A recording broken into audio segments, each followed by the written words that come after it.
Cake తినాలనుందా కానీ మైదా sugar వల్ల health పాడవుతుందని భయపడుతున్నారా? అయితే ఈ రెసిపీ మీకోసమే. Super healthy and tasty recipe. కావాల్సిన పదార్థాలు: జొన్న పిండి 2 కప్పులు, బెల్లం 1 కప్పు. ఇక్కడ రేషియో వచ్చేసి 2:1 అనమాట. పిండి 2 కప్పులు ఉంటే బెల్లం 1 కప్పు. సో దీన్ని బట్టే మీరు ఎంతైనా తీసుకోవచ్చు, క్వాంటిటీ పెంచుకోవచ్చు.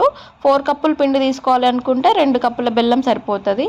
సో దాని ప్రకారమే ఇక్కడ నేను పిండి 2 కప్పులు, బెల్లం 1 కప్పు తీసుకున్నాను కదా. సో దాంట్లో హాఫ్ అనమాట, హాఫ్ కప్ పెరుగు, 1 గ్లాస్ మిల్క్ అనమాట.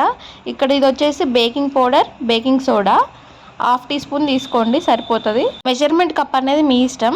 మనం తీసుకున్న పిండిని అయితే ఇలా జల్లించి పెట్టాలన్నమాట. ఏదైనా వేస్టేజ్ ఉన్నా లేకపోతే ఉండలు కట్టి ఉన్నా మంచిగా అవుతుంది.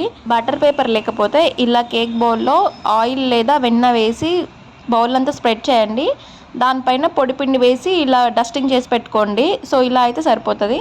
మనం తీసుకున్న బెల్లాన్ని కొంచెం వాటర్ వేసి కరిగించి పెట్టుకోండి లేదా మెల్ట్ చేయండి. ఫస్ట్ కర్డ్ వేస్తున్నాను. కర్డ్ వేసిన తర్వాత బాగా కలుపుకోండి. నెక్స్ట్ మిల్క్ వేసుకోండి. మిల్క్ అనేవి అన్నీ ఒకేసారి వేయకుండా ఒక 1/2 కప్పు ఫస్ట్ వేసుకోండి. ఇది కూడా బాగా కలిపేయండి. కలిపేసిన తర్వాత నెక్స్ట్ వచ్చేసి ఇక్కడ నేను ఆయిల్ వేస్తున్నాను. ఆయిల్ వచ్చేసి మెజర్మెంట్ ఏంటంటే 1/4 అనమాట. మీరు తీసుకున్న కప్పులో 4వ వంతు. తర్వాత వెనీలా ఎసెన్స్ యాడ్ చేస్తున్నాను. మీ దగ్గర వెనీలా ఎసెన్స్ లేకపోతే ఇలాచి పౌడర్ యాడ్ చేసుకోండి, సరిపోతుంది. నెక్స్ట్ వచ్చేసి ముందుగానే జల్లించి పెట్టుకున్న జొన్న పిండిని యాడ్ చేసుకుందాం. ఇది ఒకే డైరెక్షన్లో మాత్రమే కలపాలన్నమాట. అంటే బాగా గట్టిగా ఫాస్ట్గా కలపొద్దు, స్లోగా ఒక డైరెక్షన్లోనే కలపాలి.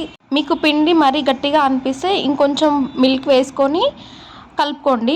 మనకి రిబ్బన్ కన్సిస్టెన్సీ అనేది రావాలన్నమాట. అంటే పైనుంచి ఇలా వేస్తే జారుడు, ఇంకోసం వీడియోలో చూపిస్తున్నట్టు ఈ కన్సిస్టెన్సీ వస్తే సరిపోతుంది. మీ దగ్గర డ్రై ఫ్రూట్స్ ఉంటే యాడ్ చేసుకోండి. ఇవైతే ఆప్షనల్, ఉంటే వేసుకోండి లేదంటే లేదు. సో మన కేక్ బ్యాటర్ అయితే రెడీ అయిపోయింది.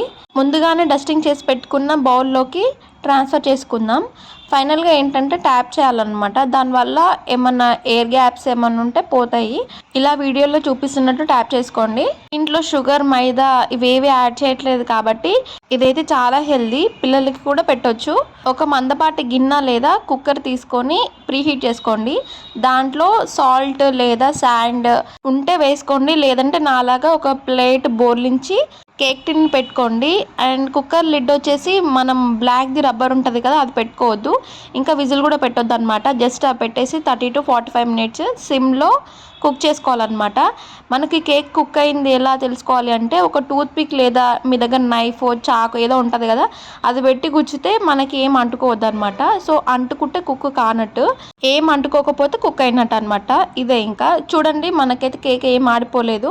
బౌల్ కూడా చూపించాను కదా. సో మన కేక్ అయితే రెడీ అయిపోయింది. మీ ఇంట్లో పిల్లల బర్త్డేస్, ఇంకేమన్నా స్పెషల్ డేస్ ఉంటే ఇంట్లోనే హెల్తీగా కేక్ అయితే రెడీ చేసుకోండి. నేను చెప్పిన కొలతలతో చేశారంటే కేక్ అయితే పర్ఫెక్ట్గా వస్తుంది అనమాట. మరిన్ని హెల్తీ రెసిపీస్ కోసం వీడియో లైక్ చేసి సబ్స్క్రైబ్ చేసుకోండి. సజెషన్ కామెంట్ రూపంలో చెప్పండి.